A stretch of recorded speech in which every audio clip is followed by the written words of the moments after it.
Far out in the deep blue sea, in a kingdom no human has ever seen, lived a sea king with his 6 mermaid daughters. The youngest was the most beautiful, with skin like a rose petal and eyes as blue as the ocean itself. But like all mermaids, she had no feet, only a fish's tail. She was a quiet, thoughtful child. While her sisters filled their gardens with treasures from sunken ships, she planted only red flowers that reminded her of the sun. Beside them, she placed a marble statue of a handsome boy found in a shipwreck. When a mermaid turned 15, she could finally swim to the surface. The little mermaid waited patiently, listening to her sisters' wondrous tales of ships and cities. The more she heard, the more she longed to see the world above. At last, her 15th birthday arrived. She rose through the water, her head breaking the surface just as stars filled the sky. A great ship lay nearby, alive with music. It was the prince's birthday. She swam closer and saw him young, handsome, with dark hair and a joyful laugh. He was even more perfect than her statue.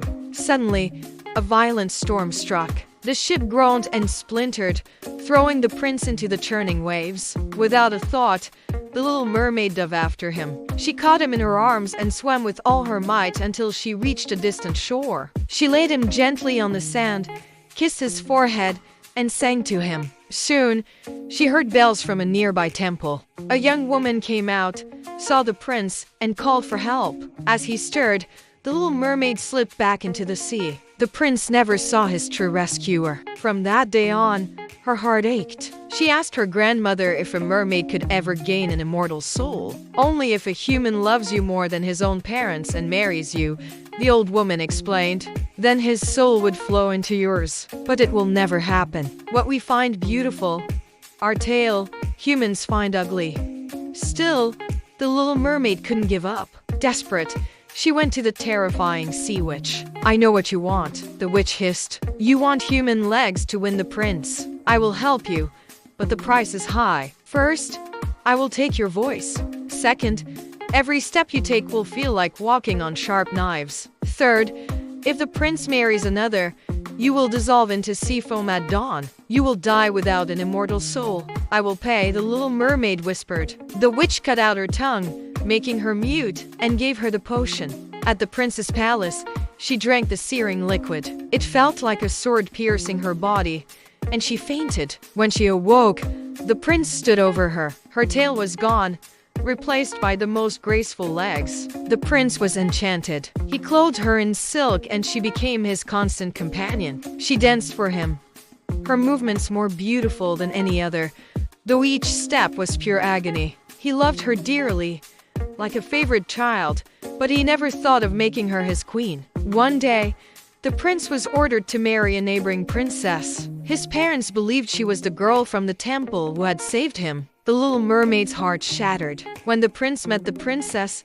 he recognized her instantly. "It is you!" he cried, overjoyed. He asked for her hand, and the wedding was announced. On the wedding night, the little mermaid stood on the ship's deck, her heart breaking as she listened to the celebrations. Just then, her sisters rose from the waves. Their beautiful hair was gone. They had given it to the sea witch in exchange for a dagger. "Stab the prince before sunrise," they urged. "Let his blood touch your feet, and you will become a mermaid again." She took the dagger and crept into the bridal chamber. The prince slept peacefully beside his new wife. She looked at his face, bent down, and kissed his forehead one last time. She couldn't do it. She threw the dagger into the sea, where it sizzled in the water, and then plunged herself overboard.